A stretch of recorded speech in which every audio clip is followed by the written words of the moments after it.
There's something special about the great sci-fi films when it comes to exploring our humanity. They often use imaginative and alien concepts which ultimately serve as a contrast to reveal something intimate about ourselves, some deeper insight into our existence. I think Arrival is one of those great films, and today I want to explore why, beginning with a brief analysis of its main character, Louise. After 12 ships carrying aliens known as heptapods arrive on Earth, linguistics professor Louise gets tasked with communicating with them to learn about their purpose. Through a number of scenes with Louise and her child which appear to be her memories, it seems as if we're given a backstory on her character. However, towards the end of the film we learn that these scenes from Louise's her past are actually scenes from her future, which subverts our initial assumption that Louise was a grieving mother throughout the events of the film. This begs the question, if Louise wasn't the person we thought her to be, then who was she?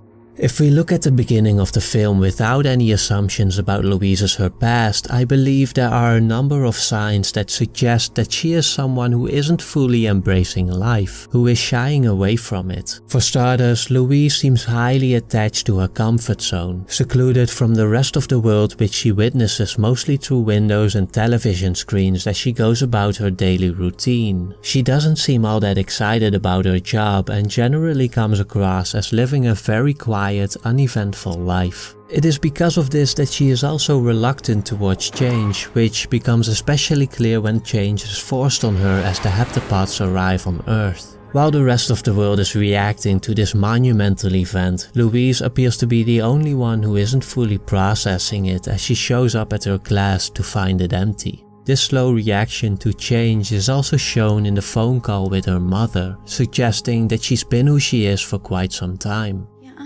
You know me, I'm about the same.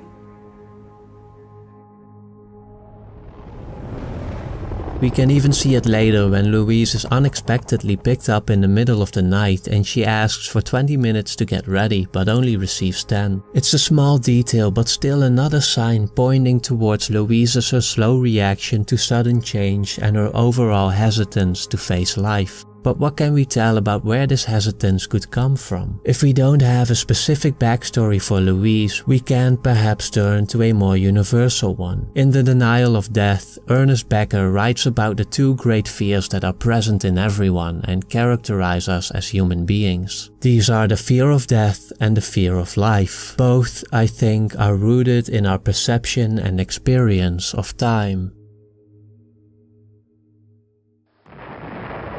In my video on Interstellar, I explained how we are free to move around within spatial dimensions but are bound by the arrow of time, forced to experience this dimension moment by moment, from what we see as the past towards what we see as the future. Arrival 2 recognizes this temporal imprisonment as Louise notes, "We are so bound by time, by its order." And yet we can perceive the arrow of time, witness our lives moving forward without being able to alter this movement. Ernest Becker points out the paradox that arises from our time-transcending perception, our almost godlike ability to oversee the whole concept of time, while at the same time being bound to a physical body that dooms us to inescapably experience all of it in a predetermined order. Perhaps the most important consequence of this paradox is that we can perceive our own mortality.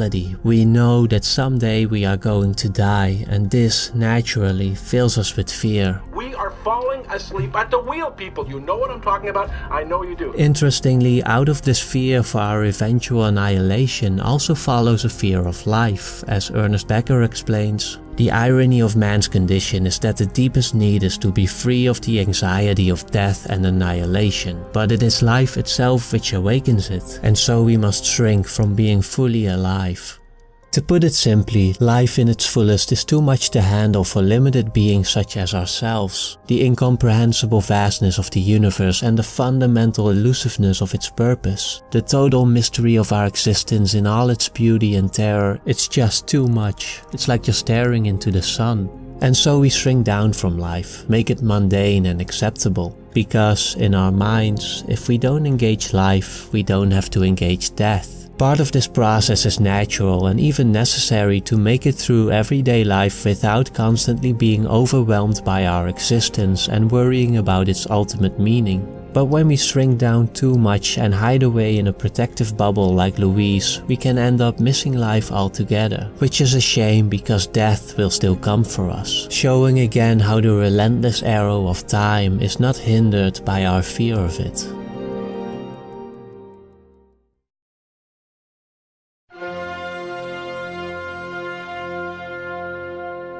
I believe that we can view the coming of the heptapods as an arrival of existence itself, with the heptapods being a metaphor for exactly that part of life that we are fearful of. Aside from them being the literal light at the end of the tunnel, they appear to have a complete perception of time and a sense of purpose and meaning far beyond our comprehension.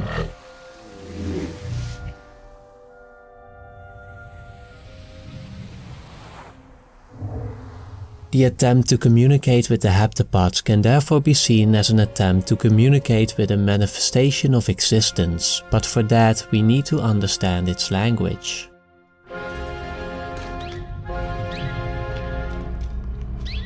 Language is not just about communicating with each other, it is also a tool to develop meaning in the world around us. Language allows us to categorize, to normalize. It allows us to look at billions of uniquely organized atoms and see something ordinary like a car or a classroom. It also allows us to construct a sense of self, a sense of comfort in our own being. It lets us believe that we are in fact someone in particular. It distinguishes me from you. Language stabilizes the chaos of existence, but only to a certain extent, because for all the possibilities it offers, it is also limiting. It doesn't allow us to articulate the entirety of existence and therefore fails to alleviate our fear of it. This failure of language to mitigate our fear of existence is a major theme in Arrival. We see it in the communication between the different nations and in the rising panic of its citizens, but it is mainly explored through the interactions with the heptapods as Louise and her team attempt to understand the alien language to ask the vital question that may as well be directed to all of existence. What is your purpose? Dr. Banks. You can do this. Come on. I think... When Louise first enters the alien ship, she is extremely hesitant to go up and face the heptapods, and when she does so in protective gear and interacts with the heptapods from behind a protective screen, all of which are signs of our default state of fearfulness. Am I fired? You're better than the last guy. That doesn't make me feel any better. After the first encounters, Louise, however, realizes that she won't be able to communicate if she lets herself be dominated by fear, and as her understanding of their language grows, she starts to slowly break down the barriers between her and the heptapods, showing how she quite literally is coming out of her shell. Now that's a proper introduction. Her growing comfort around the heptapods also seems to result in a growing comfort around her colleague Ian. But the personal effects from learning the heptapod language are of course most obvious in the visions from her future, which are coming to her as memories. I don't understand. Who is this child?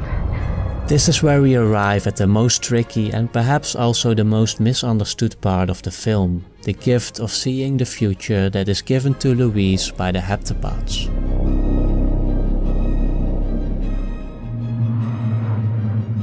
There is an obvious paradox between being able to see the future and having free will in the present. Because if there's a future event that I know about in the present, this means there must be some coercive force pushing me towards that specific event, rendering my free will useless. But if I know about a future event and I exercise my free will to avoid it, then I wasn't really able to see the future in the first place. I think this paradox goes back to the earlier mentioned paradox of our dual nature, future, knowing that the complete course of time already exists while being stuck in a consciousness that is forced to move along with the arrow of time, only able to look backwards but never forwards. And yet I believe that in this paradox we can find the true meaning of the heptapods gift, but only if we don't look at it in the literal sense, because that will only lead to logical impossibilities. Instead, I think the more important question is, what does it really mean for Louise to know her future? Aside from using her new awareness to solve the international crisis, on a more personal level it seems as if she no longer lets fear dominate the course of her existence. She no longer hides away from life because she already knows exactly what will come and embraces it, both the good things and the bad.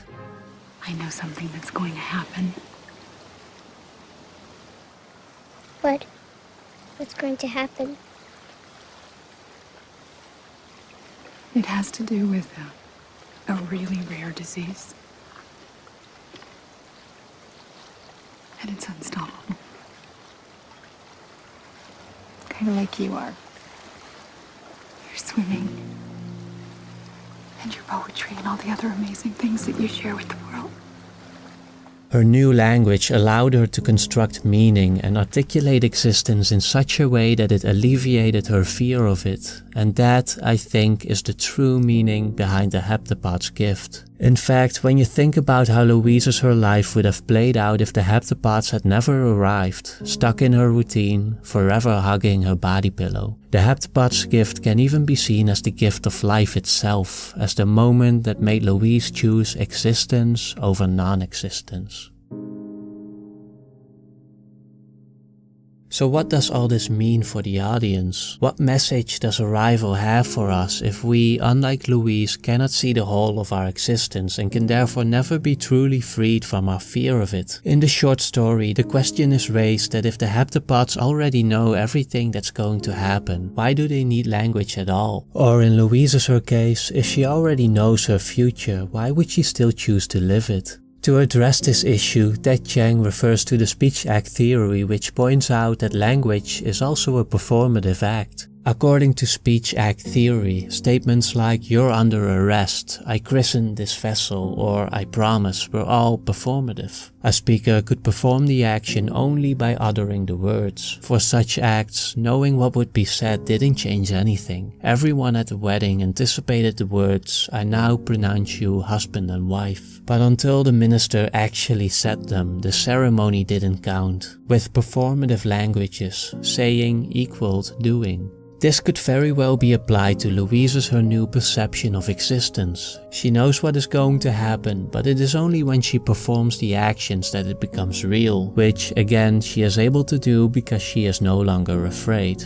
I would argue that this also applies to us, as we too, in a way, already know our future. We may not know the specific events that will happen to us like Louise does, but we do know with absolute certainty that someday we are going to die, and that we will never exist again. We know that along the way there will be sorrow and pain. There will be moments when life seems overwhelming and impossible to endure, when we will suffer deeply. But there can also be beauty and love in tiny and monumental moments when life feels perfect and profound. The point is that if we let ourselves be consumed by our fear of all this, we will never experience any of it, and we will hide away from life until we're left with nothing but regret. When Louise asks Ian what he would do if he was able to change the past, he answered, "Maybe I'd say what I feel more often. I don't know." I think most of us wish that they would have done things differently in the past, but only a few really let those regrets guide their choices in the present. For most of us, our fear of existence is persistent and continues to hold us back from fully embracing life, from treasuring every moment. So if Arrival taught me anything, it is to look at life and ask myself, what would I do if I wasn't afraid?